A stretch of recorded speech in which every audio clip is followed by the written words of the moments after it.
ay pakibasa nga po.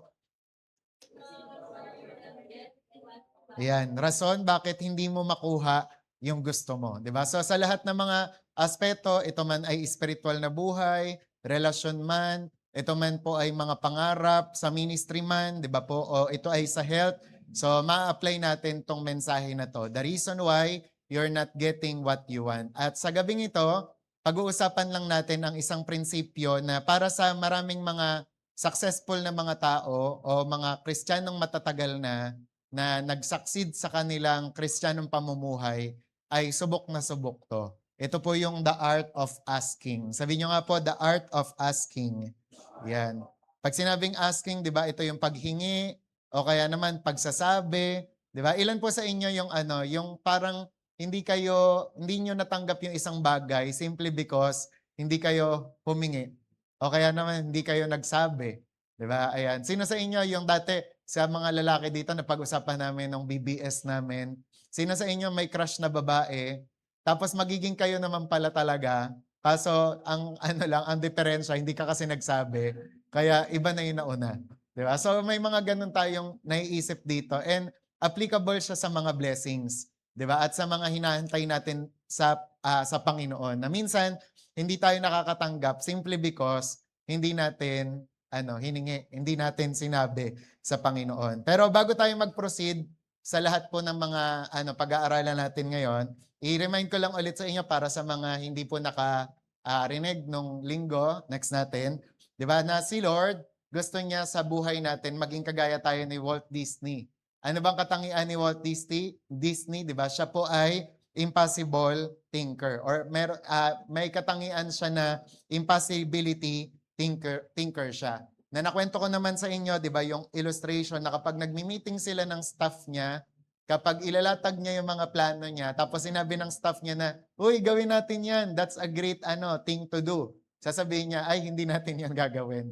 Pero pag sinabi ng mga staff niya sa kanya na, mukhang imposible yan, mukhang mahirap yan, what? Sasabihin niya, yan ang gagawin natin. Di ba? Kasi si Walt Disney, isa po siyang impossible thinker. 'Di ba? Na kung ano yung mahirap, kung ano yung parang imposible, 'yun ang ginagawa niya. And alam nyo, ganun din daw si Lord sa mga buhay natin. Gusto niya maging impossible thinker tayo to the point na kinakailangan nating gamitin ang pananampalataya natin to make it happen.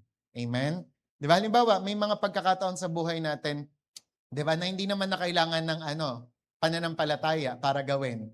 'Di ba? Kunwari, yung pagbayad ng tawag doon, ng pamasahe sa jeep. 'Di ba? Yung mga simpleng paglalakad lang. Hindi mo kailangan ng faith diyan eh. 'Di ba? Common sense 'yan, tsaka common na ginagawa. Pero 'di ba may mga bagay na parang para sa atin imposible, 'di ba? At 'yon yung gustong-gusto ng Panginoon, 'di ba? Na maipamalas ng pananampalataya natin. Sabi nga, God wants believers to become impossibility thinkers. God wants people to dream so big that only faith can accomplish those dreams. At tatandaan natin sa una pa lang na part ng mensahe natin na dapat sa buhay natin ay kailangan ng, next natin, pananampalataya. Sabi nga, faith is required to please God. Kasi sabi po ng Hebrews 11 verse 6, it is impossible to please God without faith. Kaya taas ang kamay ng may pananampalataya. Yan, lahat tayo may faith. Diba? Tatandaan natin yan. Lahat tayo may faith. Okay? Nung na-born again pa lang tayo, meron tayong measure of faith na binigay ng Panginoon para gamitin po natin. And sabi, God desires believers to use faith because faith pleases Him. God wants people to dream or ask, diba, beyond what seems naturally possible so that faith becomes necessary. Ang gusto niyong gawin natin, yung sobrang maniwala tayo sa impossible things para maipamalas natin yung faith natin at makita niya yung pananampalataya natin. And tatandaan, next natin yung picture, tatandaan natin na every believer receives the same measure of faith. Bawat po born again believer may pananampalataya. Sabi mo sa katabi mo, may faith ka. Sabi nga, bawat Christian receives the same measure. Naalala niyo yung mga, kumbaga kunwari, parable of the talent, hindi ganun yung na kumbaga parang iba-iba. Kundi binigyan tayo ng Panginoon ng same measure of faith. Sabi nga, hindi mo daw pwedeng sabihin na si Angge, mas mataas yung faith niya kaysa kay Ella. O kaya naman, mas mataas yung kay Raylin kaysa kay Aaron. Bawat isa sa atin, meron tayong binigyan tayo ng Panginoon ng same measure of faith. Kaso ito nga lang ang illustration dyan. Ang pananampalataya daw ay gaya daw ng muscle. Ang muscle natin, di ba, kanya-kanya, bawat isa sa atin, binigyan tayo ng muscle, right? Tama? Tingnan mo nga yung katabi mo, tingnan mo yung muscle niya, kung gaano ka-firm, kaliit, kalaki. 'Di ba? So, bawat isa sa atin, meron tayong mga muscle. Pinanganak pa lang tayo. Kaso, ang pinagkaiba lang ng mga muscle natin, kung paano nating i-work out ito. Halimbawa na nga lang, yung kung tawagin ay power team. Ang power team kasi, nakilala sila sa pag-show nila na kung ano-ano yung ginagawa nila. Binabali nila yung mga hollow blocks, tapos yung mga shelves ng mga libro, inuuntog nila yung ulo nila, tapos nabe-break yun, di ba? And yung mga kaibahan ng kanilang mga muscle sa atin? Kasi yung mga muscle nila ay talagang wino-workout nila palagi. Kaya ganun din daw po sa pananampalataya. Next natin, yung picture. Bakit kaya may mga tao na naniniwala lang na meron silang pambili ng grocery for a day, pero samantalang may mga taong naniniwala na meron silang pang-grocery for a year? 'Di ba? May naniniwala na na kayang bigyan siya ng Panginoon ng 5,000, pero may mas naniniwala na kaya siya bigyan ng Panginoon ng 5,000,000. Kaya halimbawa, kayo, pag titingnan ang pananampalataya nyo, anong klaseng faith meron kayo ngayon? Tsaka 'di ba, usapang healing, next natin. May mga tao kayang maniwala na instant kaya silang pagalingin ng Panginoon. Pero bakit kaya may mga tao na naniniwala na pagagalingin sila ng Panginoon through doctors, through therapy, through hospitals, di ba? So ang sagot, dahil po sa pananampalataya.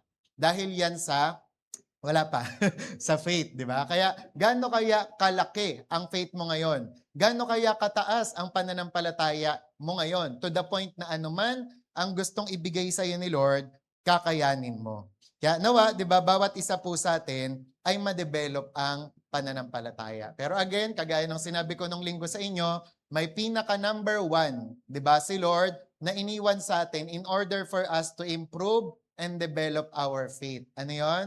Yun nga, yung Romans 10:17, that faith comes by hearing and hearing the word of God. Kaya ngayong nag-prayer meeting ka, 'di ba? Ang yan, kumbaga blessed ka na, bakit? Kasi pinili mong i-improve ang pananampalataya mo. And the more you hear the word of God, the more na magi-improve yung faith mo. Sabi mo sa katabi mo, buti nandito ka. Yan. Sabi mo, hindi ka nagkamali, 'di ba, ng pagpili. 'Di ba? Kasi bakit? Faith comes by hearing and hearing the word of God. Every time you hear the word of God, your faith becomes stronger. Kaya nga ang sample nito, sino po sa inyo nakapag-take na ng pill or tablet or medicine? 'Di ba? Ang pananampalataya daw is parang taking medicine. 'Di ba? Na for example, ang sakit ng ulo mo, magte-take ka ng Biogesic o kaya naman Saridon, 'di ba? Pero parang for some reason, pagka-take mo ng ganun, nawawala nga yung headache mo, 'di ba? Pero alam nyo, ganun din daw pala ang pananampalataya. Pag take mo ng medicine, hindi mo kayang i-explain ano yung nangyayari sa tiyan mo o kaya naman sa buong katawan mo, bakit nga naman nawawala yung sakit ng ulo mo. And ganun din sa faith. 'Di ba? Basta sumunod ka lang kay Lord, i-take mo lang yung word of God, hindi mo kailangang maintindihan ano yung nangyayari sa buhay mo. Basta ang mangyayari at resulta diyan ay yung tataas yung pananampalataya mo. Kaya hindi mo man maintindihan bakit kailangan lagi makinig ng word of God, pero by faith, 'di ba? Sa pamamagitan ng pagsunod mo sa Panginoon, lalaki, lalakas, 'di ba, tatatag ang pananampalataya mo. Amen. Kaya tingnan mo kung gaano ka ready yung katabi mo makinig ng word of God. Sabi mo sa katabi mo, makinig ka kasi sayang 'to. Yan. Yan, kapag ka hindi ka nakinig, masasayang 'to. Hala, sige ka. Kung ako na-bless ng mensahe na 'to, how much more ikaw, 'di ba? Pagka nakuha mo nagets mo tong mensahe na 'to. Kaya kapag sinwallow mo ito, 'di ba? Kapag tinik mo ito sa buhay mo, grabing improvement ang mangyayari sa iyo. Faith operates the same way. 'Di ba? Kaya naman kinakailangan daily, araw-araw i-take natin yung word of God na to. And may kwento nga dito, for example nga, yung kay Oral Roberts tsaka kay Jerry Sabel. Si Jerry Sabel kasi that time, nagmi-mission siya sa Africa. Tapos sinabihan siya ni Oral Roberts na, pwede bang sumama ako sa inyo sa Africa? Gusto ko lang makita kung ano yung ginagawa niyo doon. Kaya nangyari, pumunta si Oral Roberts together ng kanyang mga staff, tapos yun nga, kasama si Jerry Sabel.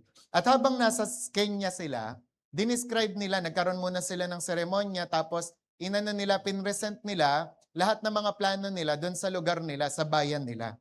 Tapos alam nyo, habang nandito yung podium, di ba? Tapos andito yung speaker, si Jerry Sabel nandito, tapos si Oral Roberts nandito. Parehas silang nandun sa likod. Tapos nagulat si Jerry Sabel kasi si Oral Roberts, merong sinusulat sa napkin or sa tissue. Tapos maya-maya, gaganunin niya, ikakrampol niya, itatapon. Tapos susulat na naman siya. Tapos ikakarampol na naman, tapos susulat na naman siya. Tapos nung parang lately, sinabi ni Oral Roberts sa kanya, "Oh, tingnan mo to, basahin mo to." Sabi ni Jerry Sabel, "Ano to? Hindi ko maintindihan." Sabi niya, anong tawag doon? Stribor laro. Stribor laro. Then later on, napansin niya na Oral Roberts pala yung sinulat niya, pabaliktad. Sabi ni Jerry Sabel sa kanya, ba't mo sinusulat yung pangalan mo ng pabaliktad tapos nakakailang piraso ka? Sabi niya, alam mo kung bakit? Naboboring ako sa inyo. Sabi niya, bakit? Boring na boring ako sa mga anliliit na mga plano nyo. Parang ganon, di ba? Parang anliliit daw ng mga planong pinepresent nung speaker, di ba, sa madla. Sabi ganon. Tapos yun nga, sabi ni Terry Isabel, pagka si Lord kaya, nakita daw natin si Lord sa langit, ganon din kaya daw ang ginagawa niya. Ini-spell niya daw pabalik yung pangalan niya dahil nabobore siya sa mga hinihiling natin at nabobore siya sa pananampalataya na meron ka. Di ba? Bakit? Kasi panay lagi na lang ganon, Lord, penging pandesal, Lord, penging pamasahe, ganon. Hindi mo man lang hinihingan ng Panginoon na mga something big, di ba? Na kaya niya at pwede niyang ipakita sa iyo. May nag-ano. Di ba? Kaya sabi nga diyan, nasa na ba ako?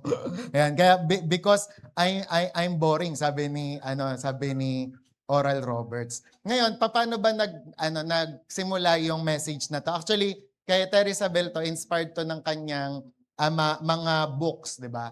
Nagsimula to nung habang siya, wala dyan eh. Nagsimula to habang naglalakad siya kasama nung aso niya. Tapos habang naglalakad siya, sabi daw ni Lord sa kanya, sinabi ni Lord sa kanya, ito yung mga kataga, next. Sabi daw ni Lord sa kanya, you're not asking big enough. Yan. Tapos, pagkatapos narinig niya din daw na sinabi ni Lord, ask big and believe it's done. Tapos sinabi din daw ni Lord sa kanya, if it's in your heart, it's there for a reason. Yan. Tapos pang-apat, sinabi daw ni Lord sa kanya, yung ask me for something big. Tapos paulit-ulit yon na naririnig niya na sinasabi ni Lord. Tapos ang pinakatumama nga sa kanya, yung ask big and believe it's done. Sabi niyo nga yun? Ask big and believe. Yan, humingi ka daw ng malaki at maniwala kang, tapos na yon. Maniwala kang binigay na yon ng Panginoon. And alam nyo, kapag tayo daw yung tinanong ngayon, si Lord, kapag sa atin naman to sinabi ni Lord, yun nga, malinaw na malinaw, gusto daw ni Lord na humiling tayo ng malaking bagay sa Kanya. Kaya nga, for example, sino dito naniniwala na ang pinaka-successful book, pinaka-victorious book na pwede nating basahin ay ang Bible? Yan. Kung naniniwala kayo na victory book, success book, 'di ba? God answers to prayer book ang ating Bible, dapat daw makinig ka daw dun sa author ng Bible. Makinig ka daw sa sinasabi niya. At ano yung sinasabi ng Bible? Pakibasa nga po sa next verse natin. 1, 2, 3, go. Seek and you will find. Knock and it will be open to you. For everyone who asks receives. The one who seeks finds. And to the one who knocks, the door will be open. Next naman po. Which of you ask for bread?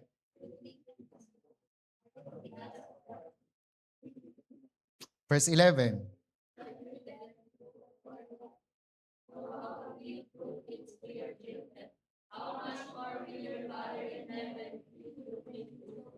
Yan. Kaya dyan sa verse na yan, malinaw na sinasabi ng Lord, 'di ba, na dapat daw humingi tayo.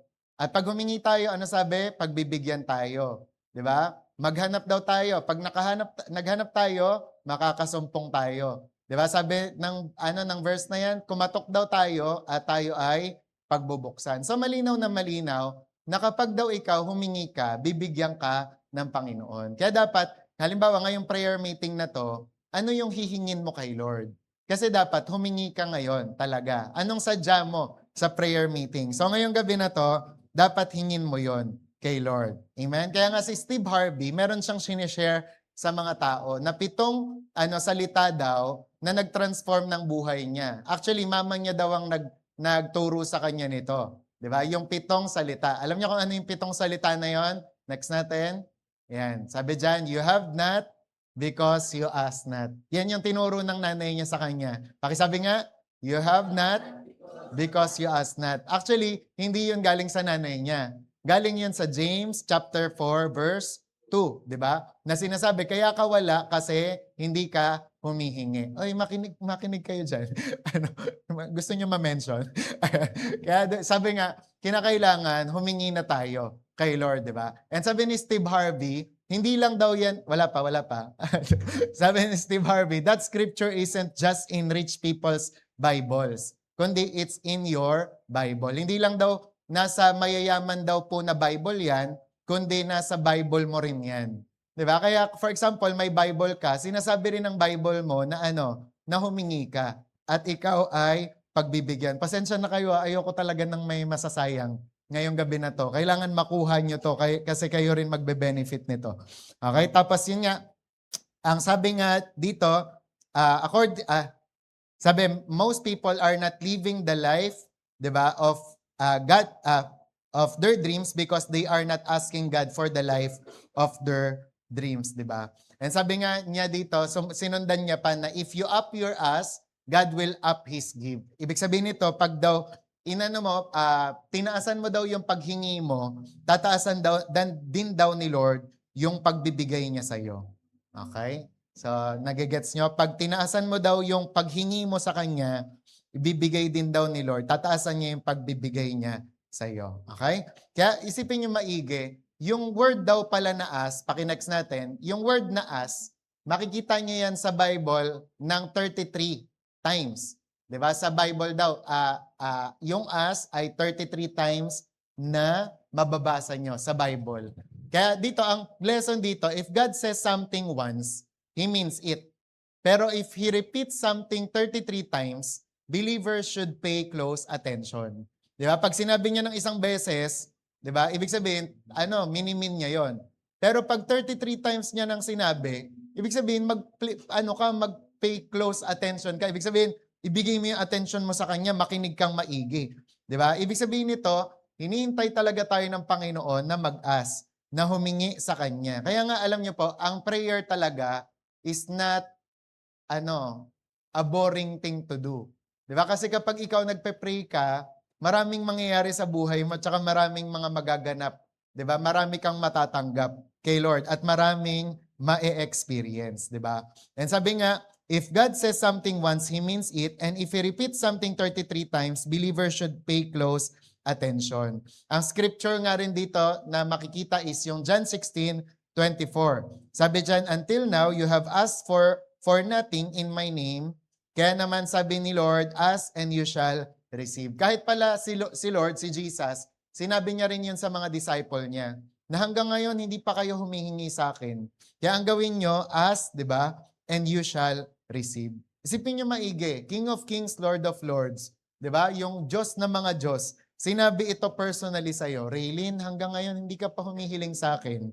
Pero ang sinasabi ko sa'yo ngayon, ask and you shall receive, di ba? And sabi nga, ang point kasi dito, ang sinasabi ng Panginoon ay humingi tayo. Di ba? Kaya ulitin natin yung sinasabi ng Panginoon kay Teresabel, di ba? Yung ask big and believe it's done. So ngayong gabi na to, hihimay-himayin natin yung yung kataga na yon.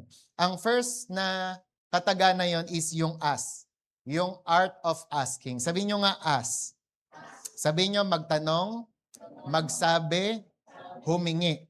Yan, 'di ba 'yan lang naman ang ibig sabihin ng asking, magtanong, magsabi, humingi. Pero kapag ito natutunan niyo yung the art of asking, marami kayong matatanggap. Maraming mangyayari sa buhay niyo. Sampulan natin yung McDonald's. Yung McDonald's kasi nag-ano sila, nag-meeting sila. Sabi nila, ano kayang paraan para maano natin, mapataas natin ang sales natin? Alam niyo kung ano yung pinag-aralan nila, yung the art of asking. Kaya kapag merong customer bibili ng drinks tapos ng hamburger sa kanila, yung ano, yung crew agad-agad ano sinasabi? Sir, would you like fries with that order? 'Di ba? Tapos majority ng mga ano ng mga customer ano sinasabi? Sure, why not? 'Di ba? Tapos ang nangyayari, 'di ba? Kumbaga parang nakakabenta sila ng fries simply because ano, nag-a-ask kasi sila, 'di ba? Kaya sabi nga ng ano ng studies o nung book, 'di ba? More than $20 million ang kinita ng McDonald's in their first year, 'di ba? Dahil lang nagtanong, dahil lang nagsabi yung crew na yon. Sino yung naka-experience sa inyo ng gano'n, 'di ba? Yung hindi ka na oo, yung mga hindi ka na makahindi kasi ma'am, upsize na natin, 'di ba? Sasabihin mo, ano, Coke Zero nga po, medium na po. Yung parang laging ano, tapos sunod pa, ano pa po, lagi silang may kasunod na tanong, 'di ba? Pwede po bang maka-avail nung ano, nung anong tawag do'n, yung sa yung Chicken Joy po, 'di ba? Ay dadagdagan na po natin ng burger. Laging gano'n, lagi silang ano, dine in, check out, dine in, take out. 'Di ba? Basta maraming mga tanong, 'di ba? And dahil sa gano'n ay ano, nakakabenta sila. Amen? Kaya yung sa mga nagbebenta diyan, may business diyan, 'di ba? Kung gusto niyong ano, dumami yung mga sales ninyo, umasenso kayo, matuto kayong humingi. Amen? Matuto kayong magsabi, matuto kayong magtanong. Amen. Amen. Tapos ito nga yung kwento ni Mrs. Fields. Next natin. Yan. Kaya ang sagot diyan yung ask and you shall receive. Yan, Poby, wala akong kopya ng PowerPoint. Yan, kaya pakibasa na lang kung ano yung meron diyan. Ayan. Tapos ano, yun nga ang pinaka sinasabi diyan yung ask and you shall receive. Tapos ang kwento naman ni Mrs. Fields, ito kasing si Mrs. Fields, ano siya, tagapagmana siya sa ibang bansa nung tinatawag na Marshall Field Department Store. Tapos si Mrs. Fields daw po ay nagbigay ng $1 million sa Chicago University. Tapos nabalitaan ito ng Northwestern University. Kaya naman tumawag sila kay Mrs. Fields. Sabi nila, Mrs. Fields, bakit po kayo nag-donate ng $1 million po sa Chicago University? Alam niyo ang sagot ni Mrs. Fields? Kasi humingi sila at kayo hindi. 'Di ba? Oo, 'di ba? So, minsan ba na-e-experience niyo 'yon? Yung parang, bakit si Rilin may ganito? 'Di ba? Ako wala. 'Di ba? Ang isasagot sa inyo ng Lord, 'di ba? Siya humingi siya. Ikaw hindi. 'Di ba? Bakit siya may love life? Ako wala. Kasi humingi siya. 'Di ba? Pinag-pray niya. Ikaw hindi. 'Di ba? Bakit siya may trabaho? Kasi siya nagsumikap siya, humingi siya. 'Di ba? Ikaw hindi. 'Di ba? Kaya minsan ang daming mga ano, parang ganong senaryo sa mga buhay natin. Bakit siya? Gumaling siya agad. Ano, kumbaga ako hindi. Kasi siya humiling, nag-pray, ikaw hindi. At pinaka nakakasakit nga na kunwari minsan yung sagot sa atin ng Panginoon kaya nga minsan ikaw din ingat ka rin, wag mong tatanungin si Lord. Kasi baka mamaya ano, sagutin ka niya honestly, hindi mo kayanin, di ba? Yung ano, Lord, bakit ganito, ganyan?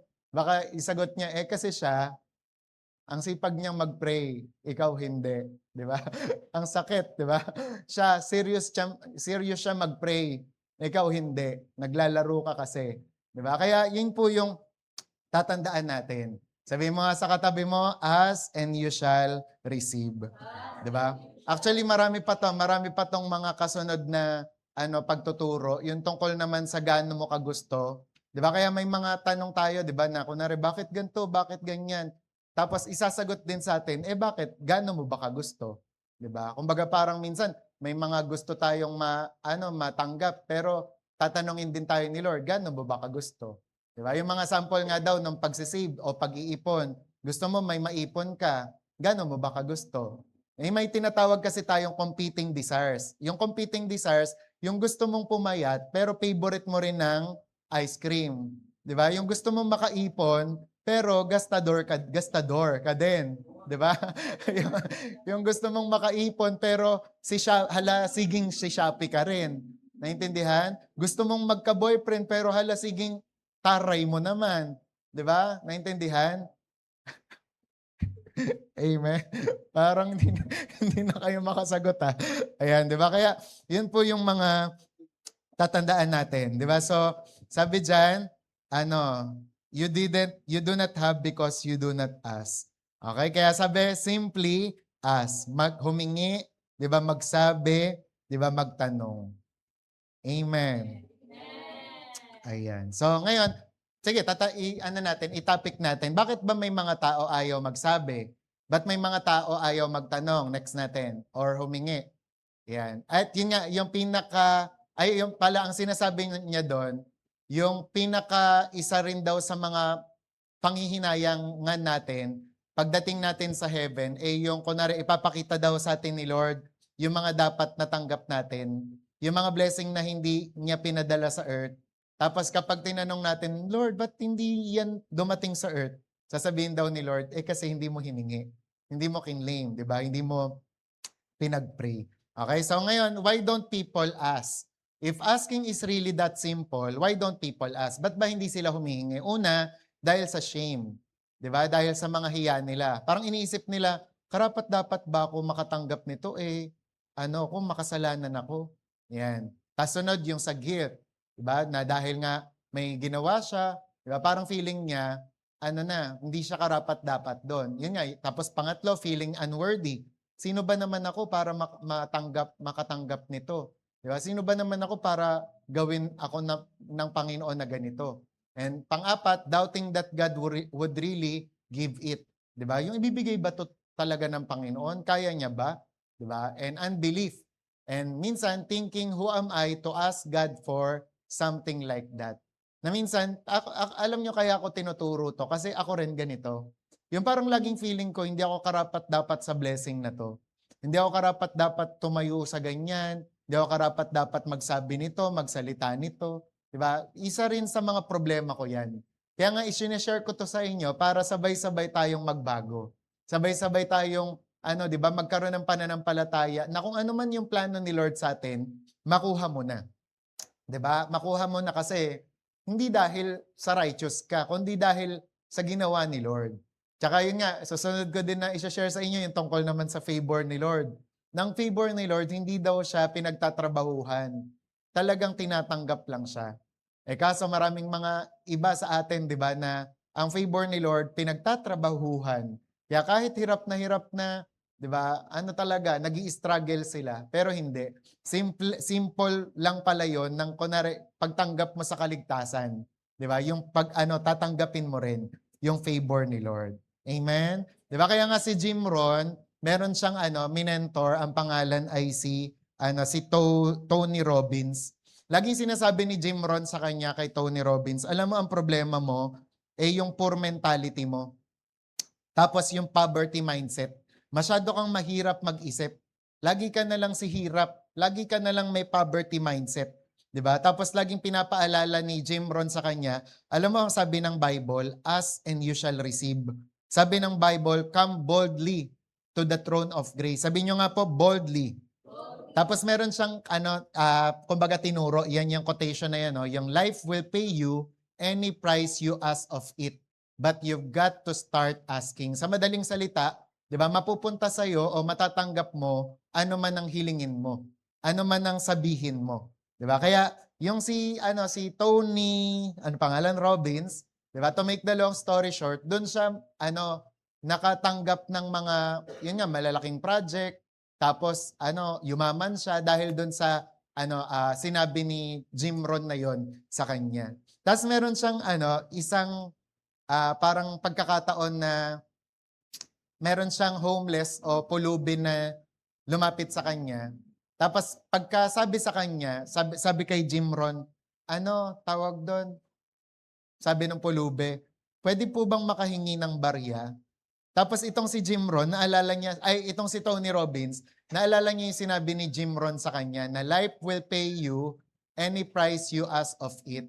but you've got to start asking. Tapos naalala niya yung ask and you shall receive, tsaka come boldly to the throne of grace.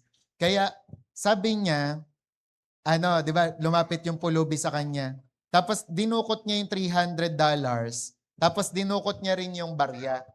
Tapos sabi niya dun sa ano, sa pulubi, ito inano niya to, kinote niya, life will pay you any price you ask of it, but you've got to start asking. Eh di nakaganon siya.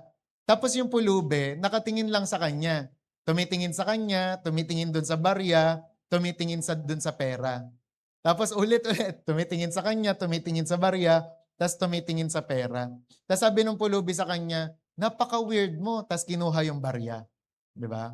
Tapos yun yung ibig sabihin nun, ano, yun nga yung kumbaga parang natatanggap natin kung ano yung iniisip natin na worth natin. Ayan, nagigets nyo? Natatanggap natin kung ano yung iniisip natin na worth natin o bagay sa atin. Kaya for example, ikaw, kung ano yung natatanggap mo ngayon, resulta yan ng pag-iisip mo. Okay? Na ito lang kasi, yung kaya kong matanggap. Naintindihan? Nagigets? Kaya nga nung nakaraan, sabihin ko sa inyo yung totoo. Nung ano, yung parang dati, inisip namin ni Ate Mer, ganun lagi. Pag 50 na, pag 100 na, ano na, tama na, hindi na natin kaya yan. Pero nung nabasa namin to, kung ganun daw pala yung mindset natin, di ba? Hanggang dun lang. For example, naisip ko rin, di ba, ngayon, nagbabago na tayo ng mga LG. Pag pala ang mindset mo, ay siguro pang 5 lang ako, yun lang talaga ma-handle mo. Pero kapag tinanggal mo yung mga limitasyon sa isip mo, pwedeng tremendous things, 'di ba, will happen to your life. For example, 'di ba, minsan tayo may kaisipan tayo na gano'n, na ay ang kaya ko lang natanggapin minimum wage lang talaga. Hanggang dito lang talaga ako. So yun lang talaga matatanggap mo. Bakit? Kasi yun ang iniisip mo eh. 'Di ba? Minsan for example, siguro sa mga estudyante naman, ako pang 85 lang talaga ako. Tingin ko hindi ko talaga kaya yung 90 o 95. So hanggang doon lang talaga. 'Di ba? Kaya nga yung mga nangyari sa atin, kumbaga parang patotoo yan na pinahiya din ako ni Lord, 'di ba? For example, no nakaraan yung inano natin, pinurchase natin yung subwoofer. Ang akala kasi natin, 'di ba, magre-rent lang tayo. Pero ang galing kasi nabasag yung ganong ano, yung ganong konsepto o mindset na lagi na lang rent, rent, rent, 'di ba? Kaya kumbaga nung hindi pala, July pa rin pala ngayon. 'Di ba? Nung last time, sinabi nga ni Miko 'yon, challenge niya yung mga tao na kinausap niya, 'di ba, na ito investment 'to. Huwag niyo isipin na utang 'to, investment kasi 'to, 'di ba? Oo nga naman, kaysa naman na gumastos tayo ng ano, ng isang ano, bagsakan sa renta lang, 'di ba? Why not invest? 'Di ba? Nakita niyo 'yon? Mindset kasi. Kaya nga 'di ba minsan may mga pagkakataon na napapatanong din ako sa atin, ang gusto ba talaga ng Panginoon sa atin is ano, for us to pray na makalipat o okay lang naman 'yon na ipag-pray natin na makalipat na tayo. Or kaya niya nire-reveal 'tong mensahe na 'to sa atin is for us to pray na, Lord, bigyan mo naman kami ng 10 million para makapag-purchase na kami ng land. Naintindihan niyo? Nage-gets niyo? Kasi lagi tayong limited sa mga bagay na tinuro sa atin ng mga nauna sa atin. 'Di ba na ito, ganito lang 'yan, ganyan lang 'yan. Pero kapag kunwari nga daw, na-try niyong lumabas daw ng ano, Pilipinas, mapunta ka sa ibang bansa, lalawak talaga imahinasyon mo, lalawak pangarap mo. Kasi parang makikita mo doon na grabe, ganito na kami nahuhuli. Na pwede naman palang ganito yung matanggap namin, pero ganito lang yung ano nangyayari sa amin. Pero ang kailangan nating baguhin is yung ano, mindset. Amen? Nagets nyo? Di ba? Kaya laging ang mindset, para lang kay pastor yan. Yung pagpe-preach, para lang sa mga leaders yan. Di ba? Ako, taga-upo lang ako dito. Hindi. Kailangan mong basagin yan. Sabi mga sa katabi mo, kailangan mong basagin yan. Di ba? And kahit isa-isahin natin yung bawat isa dito, may ganyan tayong problema. Di ba? Kaya kailangan maayos yung problema na yan. Matanggal yung problema na yan. Di ba? Kaya nga ako, naaawa talaga ako, nahabag ako. Kaya sabi ko sa hindi kailangan ma-deal talaga to. Kailangan maayos talaga namin tong mindset namin. Di ba? minsan kunwari sa mga pagganap pa lang, sino sa inyo, yung sa mga gumaganap dito, ako gusto kong nilulook forward ko yung ganun. Yung kunwari pag gaganap tayo dito, yung parang hindi tayo kawawa, na akala mo hiyang-hiya ka, di ba?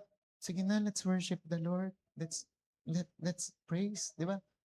Yung parang, talaga ba? Yung ganyan, di ba? Tapos, kunwari, mag-share tayo, di ba? Pwede ko kayong sharean? Ah, okay lang kaya? Di ba? Pwedeng mahiram ng oras nyo? Di ba? Parang ganon. Kasi bakit? May mindset tayo na istorbo tayo.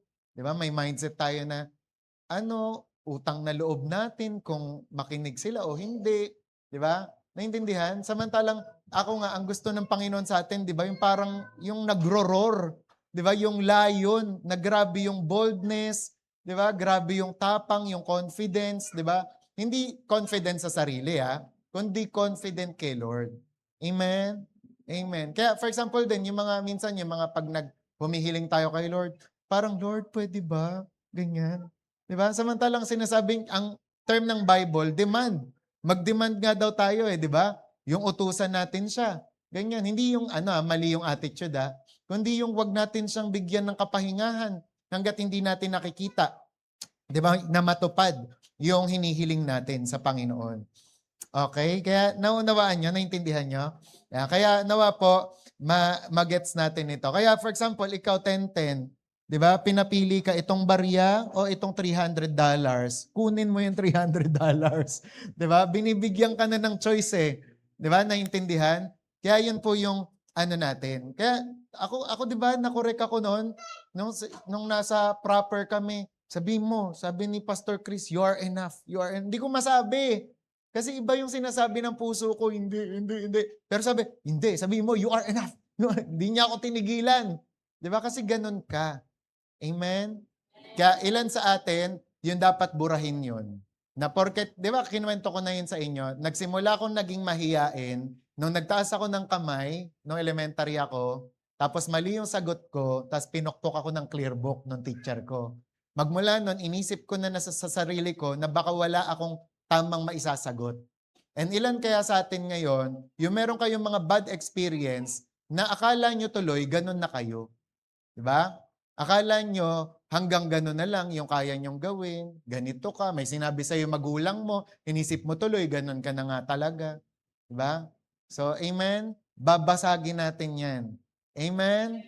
Babasagin niya natin yan. Kaya kapag sinabi ko kay Jess, mag-share ka doon. Sa talagang confident si Jess. Di ba?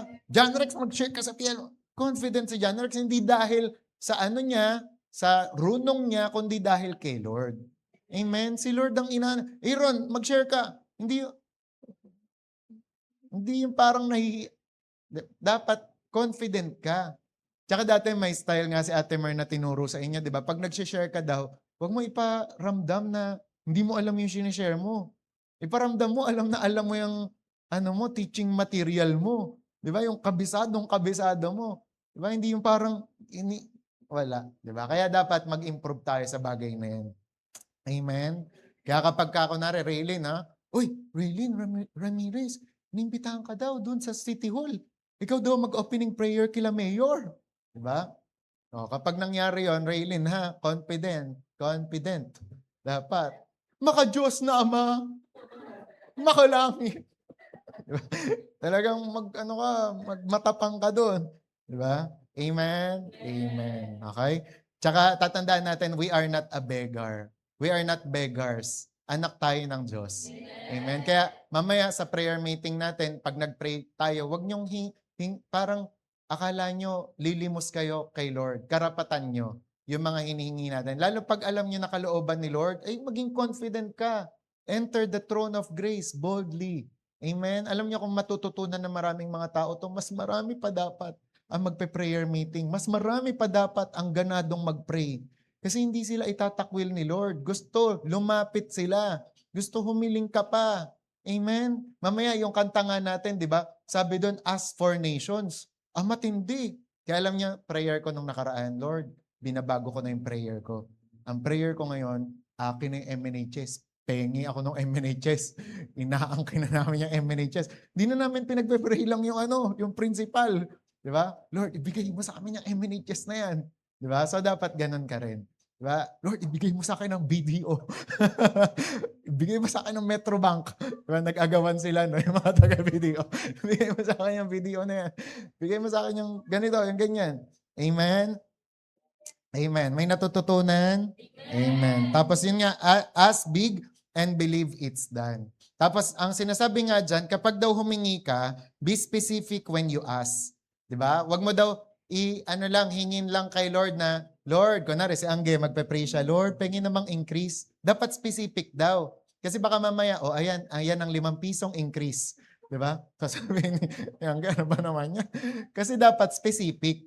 Diba? For example, gusto mo ng 300 or 500 increase, sabihin mo talaga, Lord, magkaroon ng increase yung sweldo ko, 500, ganyan. O kaya 1,000. Parang ganon. Dapat be specific. Amen. Amen. Yung halimbawa, hihingi ka rin lang sa Lord ng pambayad, be specific na. Di ba? Lord, bigyan mo kami ng 5,000 para sakto. Pagka nagbayad ako ng Meralco, 4,000, may pang Jollibee pa ako. May mga ganon. Be specific when you ask. Amen. Amen. Okay, tapos sabi nga, do not simply, Lord, say I am asking for increase this year. Diba? Sabi, be clear about what you are asking for.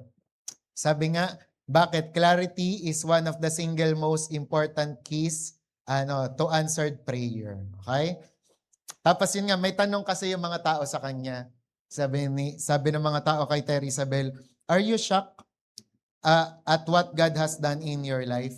Sabi, Terry, nasashock ka ba sa mga ginagawa ng Lord sa'yo? Kasi ang daming mga ginawa ng Lord sa kanya, di ba? Yung mga, umabot ng 40 million yung YouTube views niya.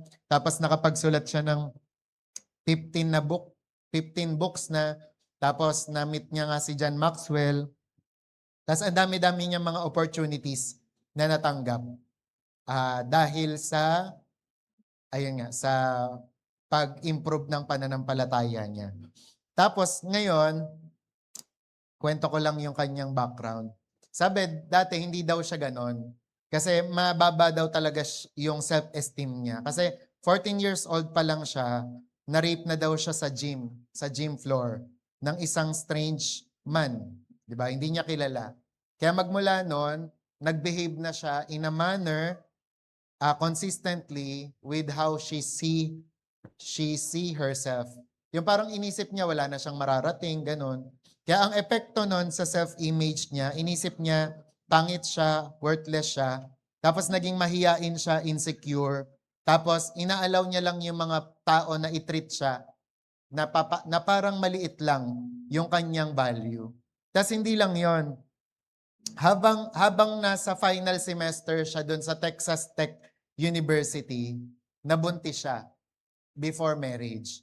Kaya ang nangyari, hiyang-hiya siya. Dumating yung punto na yung wedding dress niya, hiniram niya lang sa ate niya. Tapos ang nagkasal na lang sa kanya, yung papa niya, tapos si Kenneth Copeland. Tapos during that time, sobrang na-humiliate siya. 'Di ba? Sobrang hiyang-hiya siya. Tapos parang feeling niya nga, 'di ba?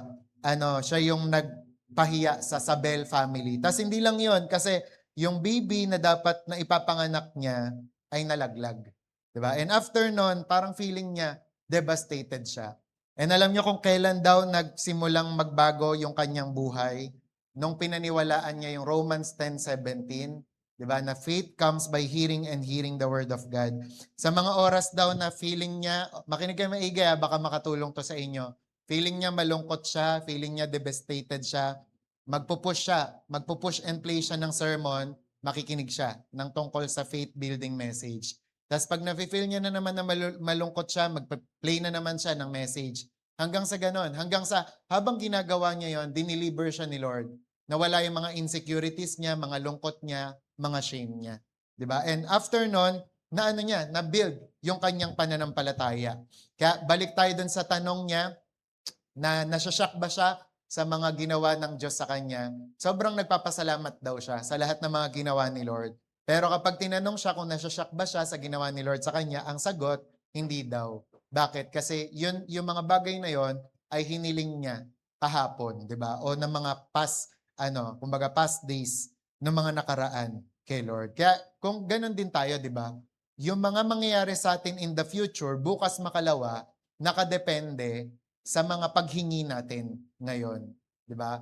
Yung next natin will be determined by our now. Di ba? Yung mga next na mangyayari sa atin ay nakadepende sa mga nangyayari sa atin sa ngayon.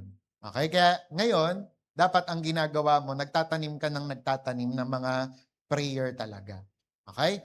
Kaya yun nga, pagkatapos nun, inalaw niya yung sarili niya na mangarap ulit, magkaroon ng goal ulit, magkaroon ng mga prayer request ulit. Diba? And after nun, nung naging organized siya, naging maayos yung puso niya, doon na lumevel up yung kanyang buhay. Okay? Naging author siya, isa-isahin ko na, naging author siya, tapos na-print yung kanyang libro sa salitang German, tapos nagkaroon siya ng book sa Paris, tapos nagkaroon nga rin daw siya ng apartment doon. Tapos sinasabi niya palagi, habang nasa labas siya ng Paris, may apartment ako dito sa Paris. May apartment ako dito sa Paris. Tapos sasabihin ng mga kaibigan niya, talaga? May apartment ako dito in Jesus' name. Ganun. Kahit wala pa. Then later on, nagkaroon nga siya ng apartment doon po sa Paris, di ba? Kasi bakit? Dahil sa pananampalataya, di ba? At dahil sa paghiling niya sa Panginoon. Di ba? Parang kagaya ng mga friends nyo, natatawa kapag nagde-declare kayo. Pero when you keep on declaring, di ba, and believing, mangyayari yon. Tapos magugulat sila, di ba, masyashock sila na nakuha mo na yung answer sa prayer mo. Kasi sabi nga ng John 14:13, di ba, whatever you ask in my name, this will I do, that the Father may be glorified in the Son. Kasi kapag ina-answered prayer ka ng Panginoon, ang nag-glorify si Jesus. Ang nag-glorify si Lord. Di ba? Kasi alam niya na kapag in-answer niya yung prayer mo, magpapasalamat ka pa lalo. Di ba? Amen. Tapos yun nga, yun din, yung nakapag-reach din siya ng mga public schools, yan, nangyari din yon kasi nga pinag-pray niya sa Panginoon. Kaya sa atin din, ang kailangan nating gawin ay maging clear sa ating mga kailangan, mga prayer request. Kaya ngayong gabi na to, may mga prayer request ba kayo? Nakasulat ba yan? 'Di ba? Alam niyo ba kung ano yung mga hihilingin niyo sa Panginoon? Inuulit ko, 'di ba si Kenneth Hagin, nilalapitan niya yung mga tao pag nagpe-pray sila, tapos tinatanong niya, ano prayer request mo? Pag sinabi nothing in particular, sasabihin niya, yun ang matatanggap mo, nothing din in particular. Kasi dapat meron kang hilingin sa Panginoon. Okay? So, yun ang una, ask. Diba? Pangalawa naman, big. Yan. Sabihin nyo nga, big. Yan. Sabi, ask, tapos big. Humiling, tapos dapat daw gawin mong malaki. Ask big. Kaya magmula ngayon, sabi nga dyan, next natin, stop asking for things that you think are possible. Ngayong gabi na to, ano yung mga hinihiling mo sa Panginoon? Kung halimbawa parang sa tingin mo, posible naman, ikaw na lang mag-workout niyan. Di ba? Kasi tingin mo naman, posible naman eh. Di ba? Pero, si Lord daw, naghihintay siya ng mga tao na hihiling sa kanya ng mga imposibleng bagay. Okay? Sabi nga, believers should stop limiting their requests to what seems naturally attainable. Kagaya ulit, banggitin ulit natin si Steve Harvey. Si Steve Harvey kasi, may mga tao daw sa nagsasabi sa kanya, next natin. Ayan. May mga tao daw na nagpe-pray, di ba, na Lord, God, help me pay off my debts over the next 7 years. Yun daw yung mga hinihiling nila. Lord, bayaran ko yung utang ko ng in 7 years. Pero 'di ba sabi niya, ang creation daw nag-take place 7 days lang. 'Di ba? Yung isang araw nagpahinga pa ang Panginoon. Kaya kung in 7 days nagawa ng Panginoon lahat ng creation, bakit hindi niya kayang bayaran yung utang mo in just 7 days? 'Di ba? Kaya sabi nga diyan, kailangan daw pagka humihiling ka, lakihan mo na, 'di ba? Sabi, think about the God we serve. Ano yung kinakanta natin na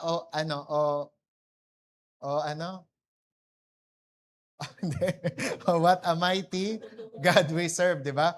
Ang pinaglilingkuran natin na Diyos ay malakas, makapangyarihan. Kaya dapat pangatawanan natin 'yon, paniwalaan natin 'yon. Amen? Kaya yung wag mong limitahan si Lord as big. Tapos ito ang ganda rin ng sinabi naman ni Joyce Meyer, 'di ba? Na dapat daw wag daw tayong mag-pray next natin ng yung parang just prayer lang. Sinabi niya yan, yung laging pag sinabing just prayer, Lord, would you just help me pay my rent? Lord, would you just help me pay off this credit card? Lord, would you just help me make it it another month, 'di ba? Yung parang laging just, 'di ba? Sabi nga daw, stop trying to sound pitiful, 'di ba? Yung parang ang nangyari, mairaos lang, 'di ba, na yung mga prayer natin. Kasi bakit? Ang ano natin, ang anong tawag doon? Ang prinsipyo niya, ang pinapaniwalaan niya, eto, next natin. Sabi, if He doesn't want you to have it, He won't give it to you anyway. 'Di ba? Kung ayaw naman ng Panginoon na matanggap mo 'yan, hindi niya naman talaga ibibigay eh. Kaso dapat ang mangyari, kaya mag-ask ka na ng mag-ask. 'Di ba? Kasi ito rin ang prinsipyo diyan. Next natin. I'd rather ask God for everything and get 50% than ask for nothing and get 100%. 'Di ba? Mas gugustuhin niya na daw na humingi ng lahat sa Panginoon at makuha yung 50% kesa naman wala siyang hilingin sa Panginoon at makuha yung 100% na wala. 'Di ba? Make sense? Nagigets natin, 'di ba? Kaya naman, ask God big. Tapos sabi rin ni Miles Monroe, kay Miles Monroe naman to, yung sabi niya, sabi daw ng Lord sa kanya, ask me to do something that makes me look like God. 'Di ba? Humiling ka sa akin na, yung magmumukhang Diyos ako sa iyo, 'di ba? Kaya for example, tayo, pag humihiling tayo dun sa Diyos, 'di ba, na makapangyarihan, o yung kayang-kaya ng tatay mo yan. 'Di ba? So, ganon. Kaya ang sample nga nito, yung the two blind men. Ayan, yung kinuwento ko sa inyo last time, 'di ba, na nung time na yon, tinanong sila ng Panginoon na, what do you want me to do for you? Sabi, yung tanong daw ni Jesus na yon ay parang nakakaano kasi alam naman ni Jesus, 'di ba, kung ano yung pangangailangan. Pero iniintay lang kasi ni Jesus yung sagot nila. 'Di ba? Kasi pwede daw ang sagot nung bulag na yon, pengi po kaming pagkain, pengi kaming pera, pengi kami ng trabaho, o kaya naman, pwede mo bang patigilin yung panlilimos namin, 'di ba? Pero ang hiniling nila ay yung Lord, give us our sight, 'di ba? Yung makakita po kami. Ibig sabihin, humiling sila ng imposibleng bagay. Kaya doon na please si Lord, kaya naman ginrant niya yung request nung dalawang bulag na yon. Okay? Kaya kapag daw tayo ngayong prayer meeting, lumapit daw sa inyo si Lord ngayong gabi na to. Tapos tatanungin niya, what do you want me to do for you? Anong gusto mong gawin ko sa'yo? Dapat ang isagot mo sa kay Lord, Lord, salamat dahil nagtanong ka. Lord Jesus, I'm so glad you asked, 'di ba? Kasi ito po, marami pa akong gustong sabihin, 'di ba? Kaya for example, instead nga na dalhin mo lang, 'di ba? Basta-basta ma-down ka lang diyan, basta-basta sumimangot ka lang, basta-basta. Why not tell him, 'di ba? Lahat ng mga concerns mo and care sa buhay. Amen. Amen, 'di ba? Kaya naman gusto natin 'yan, 'di ba, na ibigay sa Lord ang lahat ng ating mga concern. At meron dito kinukuwento siya tungkol doon sa chokehold. Nakakita na kayo ng ganito? Next natin. Yan, yung chokehold. Pag sinabing chokehold, ano siya, yung parang kadena siya sa atin, 'di ba? Pero ito retractable siya. Ibig sabihin, yung parang kunwari kung saan pumunta yung tuta, yung puppy, humahaba ng ganun yung tali. Tas kung gusto nung may-ari nung aso na tumigil na siya, pipindutin niya lang 'yon, tas titigil na yung yung aso, gaganon na. Alam niyo, may mga ganun daw sa buhay natin. Sa usapang pananampalataya, meron daw tayong mga chokehold kung tawagin. Na kapag umabot na tayo sa limitation, sa threshold, o kaya naman sa chokehold na to, nacho-choke na nga tayo. Yung parang hindi na natin makaya, nabibigla na tayo, nai-stress na tayo. Ano yung mga sample ng mga chokehold? Makinig kayo maigi ha, baka kayo to. For example daw, sa mga damit. May mga tao daw, pero again, hindi ito para pahiyain yung mga tao ha. O kaya naman i-down lang tayo basta. Kahit ako, natuto tayo dito. Di ba minsan may mga kaisipan tayong ganon, na ako siguro pang ukay-ukay lang ako. Di ba? Ito lang yung kaya kong bilhin. Pero why not, di ba? Ang hilingin mo sa Panginoon, brand new. Di ba?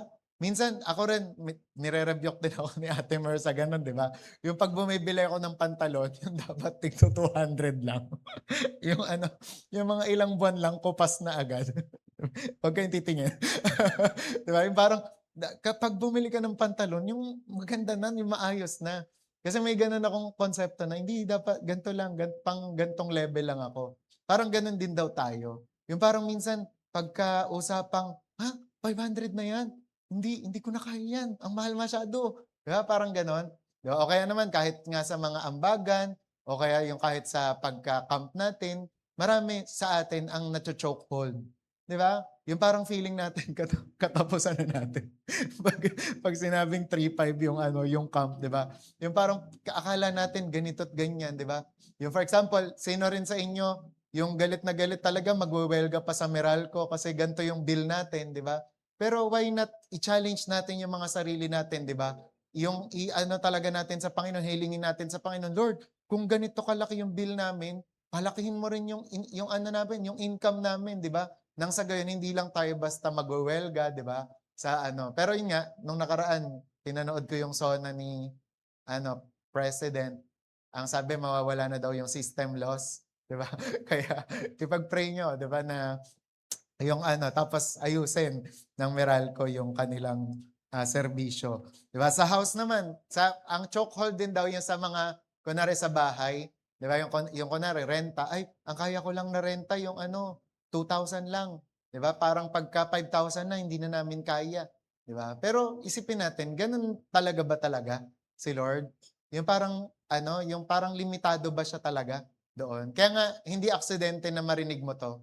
'Di ba? Bakit? Ibig sabihin kasi gusto ni Lord na i-level up mo yung iyong pananampalataya. Kung 'yan yung nakalakyan mo, 'di ba? Kung 'yan ang prinsipyo na naituro sa'yo, 'di ba? It's time na mabago po 'yan. Amen?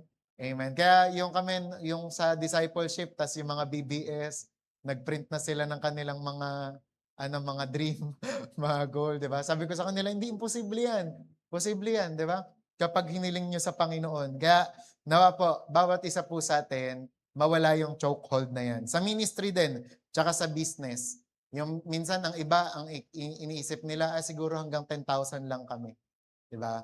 Samantalang si Lord, ang gusto niya sa'yo, ano, tatlong beses, 30, ganyan, mga ganon. Tas doon, ganon din sa ministry. Kaya sabi, ang tanong dyan, where does God blessing? Next.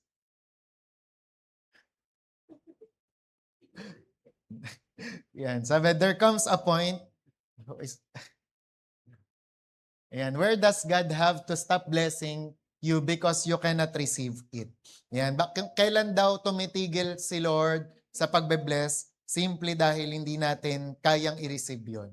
Okay, so magmula ngayon, sabihin niyo sa Panginoon, ready na kami. Diba? Nung nakaraan, yung nandito ata kami noon, tapos ano, nag-uusap kami ni Carl. Sabi ko, natutuwa talaga ako sa music team kasi nire-ready niyo na yung sarili niyo, 'di ba? Yung music team sa paglaki. Kasi sabi ko, kasi kailangan talaga tayo maging ready tayo sa paglaki natin. Sabi ni Carl, hindi kuya, ready na kami. Ready kami, ready kami. Parang ganon. 'Di ba? Kumbaga parang that's faith, 'di ba? Na kumbaga ano, kumbaga we have whatever it takes. Parang ganon. Yung yung angas, 'di ba? Yung ano, yung confidence, 'di ba, na yung ano, yung kahit anong i-challenge sa kaya mo. Amen, nagegets niyo? Kaya may kwento dito si Jessie Duplantis. Makinig naman sa mga anak, sa mga tatay. Sample 'to ng pagiging anak natin ano, sa Panginoon. Okay? May kwento si Jessie tapos yung anak niyang si Jody. Pero hindi yan yung anak niyang si Jody, asawa niya yan. Wala lang kasi ako nahanap na picture. Eh di ngayon, yung yung anak niya kasi nagkaroon ng bagong bahay. Tapos nung binisita nila si Jody, Santa Maria, si Jody dun sa ano, sa bahay nila. Sabi nung papa niya, "Oh, kailan mo lalagyan ng carpet 'to, itong bahay niyo?" 'Di ba? Tapos ang ginawa daw ni Jody, pinakita yung brochure sa tatay niya. Ito yung magandang ano, tawag doon, carpet. Gusto nga sana namin 'yan, kaso ang mahal." 'Di ba? Hindi, sabi ni Jessie, "Gusto naming i-bless kayo mag-asawa, kami na bibili." "Hindi, wag na. I will ano, naniniwala ako God will provide sa pambili namin ng carpet na 'to." Sabi daw ng tatay niya ni Jessie, "Okay." Ta's umuwi na. Tapos sunod na ano, na buwan, bumisita ulit. Sabi niya daw sa anak niya, "Oh, wala pa rin ba kayong kortina hanggang ngayon?"